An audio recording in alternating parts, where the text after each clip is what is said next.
এই যে তৈরি আমার মোদক। এখানে একটু রং আনার জন্য আমি জাফরান গোলা জল একটু একটু করে মাথাতে দিয়ে দিচ্ছি।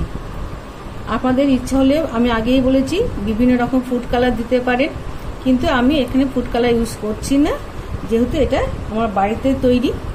আমি একটু হেলদি করার চেষ্টা করেছি মাত্র। আর একটা কথা বলি, যদি আপনাদের মনে হয় যে মোদকে তো দাগ হলো না, সেটার জন্য আপনারা এরকমভাবে সাবধানে একটা মোদক তুলবেন। তুলে নিয়ে এই একটা চামচের সাহায্যে বা টুথপিকের সাহায্যে এইভাবে একটা করে দাগ করে দেবেন।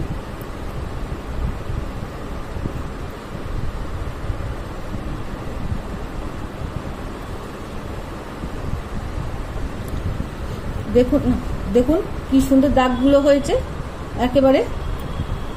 আর কি, তাহলে আপনারাও এইভাবে মোদক বাড়িতে বানিয়ে নিয়ে কালকে গণপতি বাবার পুজো করুন, বাবা গণেশের পুজো করুন। চলুন আমরা সবাই মিলে বলি জয় গণপতি বাপ্পা। এইভাবে আমি সমস্ত মোদকগুলো করে আপনাদের সামনে আসছি।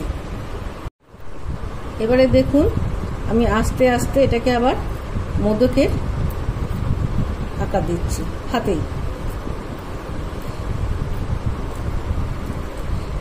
পুরটাকে আমি এর মধ্যে ভরে দিলাম। ভরে দিয়ে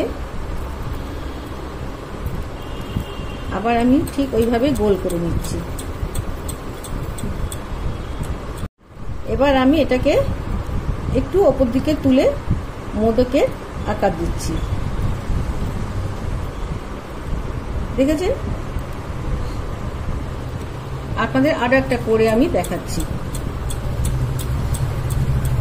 প্রথমে নারকেলের পুরটাকে ভালো করে আমি গোল করে নিলাম হাতের সাহায্যে, দিয়ে মাঝখানটা আমি ঠিক এইভাবে করে নিয়েছি।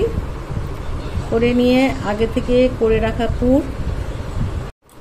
দেখুন হাতের সাহায্যে আমি নারকেলটার ভেতরে একটা হালকা করে একটা গর্ত করে নিচ্ছি। খেয়াল করতে হবে যেন চতুর্দিকে যেন ফেটে না যায়। ফেটে গেলে একটু আস্তে আস্তে একটু মুড়ে দিতে হবে। এবার আগে থেকে যে ড্রাই ফ্রুটস দিয়ে যে পুরটা বানিয়ে রেখেছিলাম সেটা একটু এর মধ্যে ভরে দেবো। ভরে দিয়ে এটাকে এবার আস্তে আস্তে আবার আমি এটাকে একটু গোল করার চেষ্টা করছি। পুরটা রেডি করেছিলাম সেটাকেও আমি ছোট ছোট এরকম গোল্লা গোল্লা করে নিয়েছি। এবারে আমি মোদকটা তৈরি করছি। এরকম একটা করে আঙুলের সাহায্যে মাঝখানটা জাস্ট আস্তে করে এরকমভাবে একটু ফুটো করে নিতে হবে। এবারে এর ভেতরে আমি যে পুরটা করে রেখেছিলাম ড্রাই ফ্রুটস আর নারকেল দিয়ে, সেই পুরটাকে আমি ভরে দিলাম। ভরে দিয়ে এবারে আমি এটাকে আস্তে আস্তে আমার হাতের সাহায্যে এটাকে মোদকের রূপ দেবার চেষ্টা করছি। যেহেতু আমি হাত দিয়ে করছি, আমার কাছে কোনো মোল্ড নেই, সেটা দেখুন অতটা পারফেক্ট শেপ আসছে না। এইবারে আমি হাতের সাহায্যে এরকম কতগুলো গোল গোল করে ভাগ করে নিচ্ছি।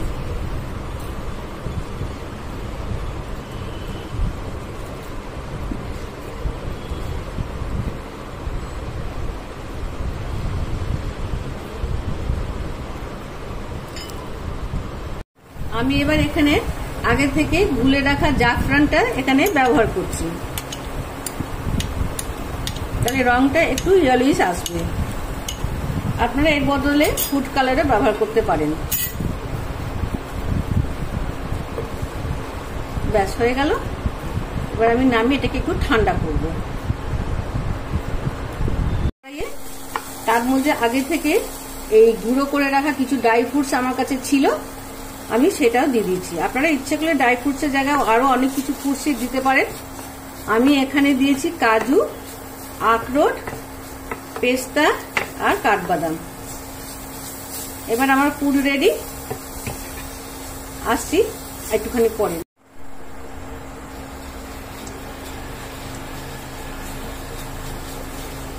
এই দেখুন আপনারা নারকেলটা ধার থেকে ছাড়তে শুরু করে দিয়েছে। এই পর্যায়ে আমি নারকেলটাকে কিন্তু তুলে রাখছি।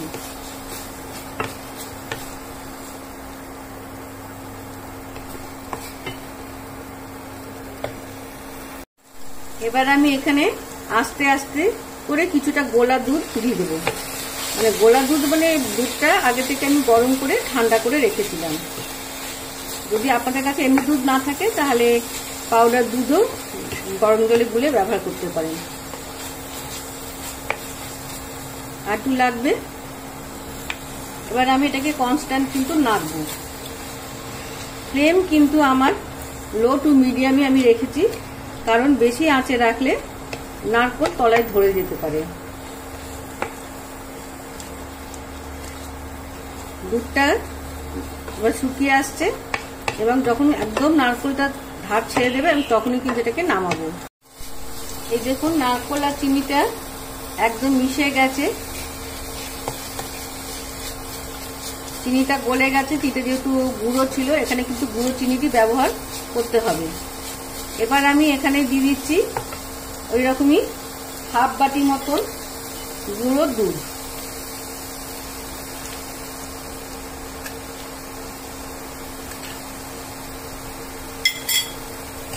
এবার সবগুলো আমি একসঙ্গে মিলিয়ে নিচ্ছি।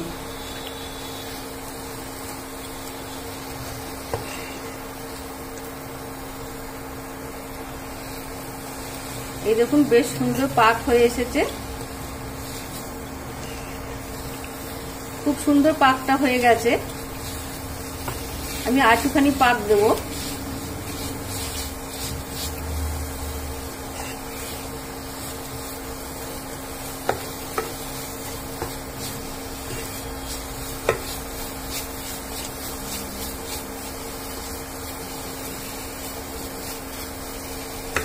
ইন্ডাকশনটাকে অন করে দিয়েছি এবং এখানে আমি টেম্পারেচার দিয়েছি অল্প করে। এখানে আমি 1 বাটি দিয়ে দিয়েছি নারকোল কোড়া। আমি ঠিক এই বাটিরই হাফ বাটি দেব চিনি গুঁড়ো।